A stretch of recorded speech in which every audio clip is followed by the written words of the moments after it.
নমস্কার, আমি সীতারাম। আজকের সেপ্টেম্বরের 16 তারিখ। তো আজকে এই সপ্তাহের ফার্স্ট ট্রেডিং সেশন ছিল।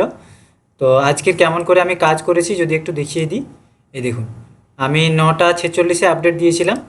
তো এখানে আমাদের 3 মিনিটের মাথায় 3 থেকে 4 মিনিটের মাথায় আমার এই জায়গাতে এন্ট্রিটা হয়েছিল, কারণ এখানে যখন প্রাইস কনফার্মেশন দেয় আর গত দিনের প্ল্যান যেভাবে বলা ছিল, যেভাবে এক্সিকিউশন প্ল্যানটা as the previous day plan, সেইভাবেই মার্কেট কাজ করেছে। দেখুন, এই যে 25,385 যে লাইনটা বলা ছিল, এর উপরে মার্কেট সাস্টেন করেছে। তারপরে আমি দেখছিলাম কি এর নিচে আসে কিনা। তো একটু ওয়েট করার পরে এই জায়গাতে প্রাইস পেতে আমি নিয়েছি, এবং এই ক্যান্ডেলের লো হচ্ছে স্টপ লস ছিল।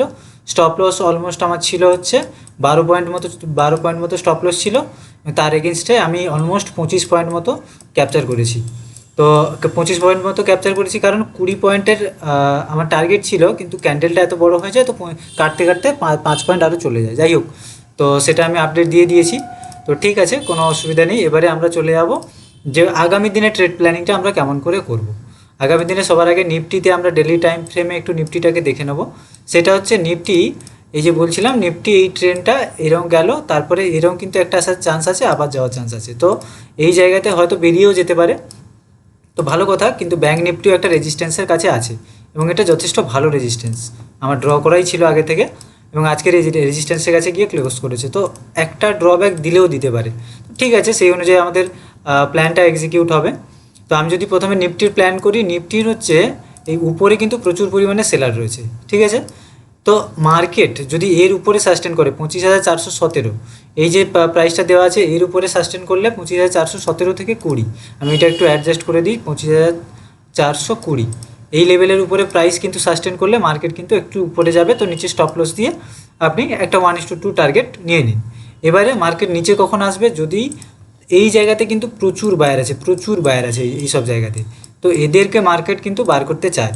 তো যদি মার্কেট তখনই বার করবে যখন হচ্ছে মার্কেট এর নিচে এসে সাস্টেন করবে, মানে 25,000, এই জোনটা 25,350, 25,350-এর নিচে মার্কেট যদি সাস্টেন করে, তাহলে কিন্তু নিচে আসার একটা চান্স আছে।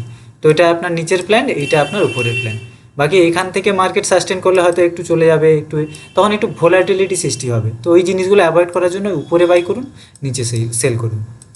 এটা হচ্ছে সিম্পল প্ল্যান ব্যাঙ্ক নিফটির। দেখুন, সিম্পল প্ল্যানেই কিন্তু কাজ করছে, কোনো কিছু জটিল এটা সেটা আমি কখনোই দেখতে বলি না। এবং দেখুন, আপনি 7 দিনের অ্যানালাইসিস দেখুন, তো কেমন মার্কেট কাজ করেছে সেইভাবে আপনি একবার খেয়াল করুন।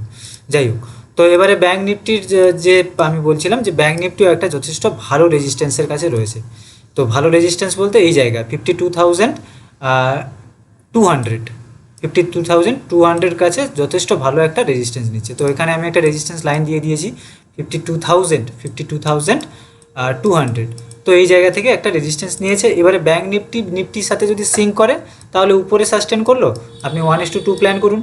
এবারে কি, ব্যাঙ্ক নিফটিতে সেল আপনি তখনই করবেন, এই জায়গাতে কিন্তু সেল আমি একদমই প্রেফার করব না। সেল আপনি তখনই করবেন 52,000-এর নিচে যখন আসবে। এটা একটা যথেষ্ট ভালো সাইকোলজিক্যাল লেভেল। এর নিচে এলে কিন্তু মার্কেট এবারে নিচের দিকে আসবে। তো ব্যাঙ্ক নিফটির একদম সিম্পল ট্রেড প্ল্যান। কালকের মার্কেটকে একদম জটিলভাবে দেখার দরকার নেই, এরকম সিম্পলভাবে কাজ করুন, রেজাল্ট আপনি পাবেন। আশা করছি এই যে অ্যানালাইসিস ভিডিওগুলো আপনার ট্রেডিং প্ল্যানে, ট্রেডিং ডিসিশানে অনেকটাই আপনাকে উপকৃত করছে। ধন্যবাদ ভিডিওটা এতটা দেখার জন্য। যদি ভিডিওগুলো ভালো লাগে, চ্যানেলটা একটা লাইক করে দিন, আর চ্যানেলটা সাবস্ক্রাইব করে দিন। আমাকে কিছু বলার থাকলে কমেন্ট করতে পারেন। বাকি আপনারা যদি আমার কাছ থেকে ট্রেডিং ট্রেনিং নিতে চান, তাহলে 1 মাসের একটা পুরো ট্রেনিং হবে, একদম জিরো থেকে অ্যাডভান্স পর্যন্ত, প্লাস 1 বছর আমার সাথে লাইভ ট্রেড করার সুযোগ পাবেন। তো সেটার জন্য স্ক্রিনে যে নাম্বার আছে সেটাতে আমাকে কল বা হোয়াটসঅ্যাপ করতে পারেন, সমস্ত ডিটেলস আপনি পেয়ে যাবেন।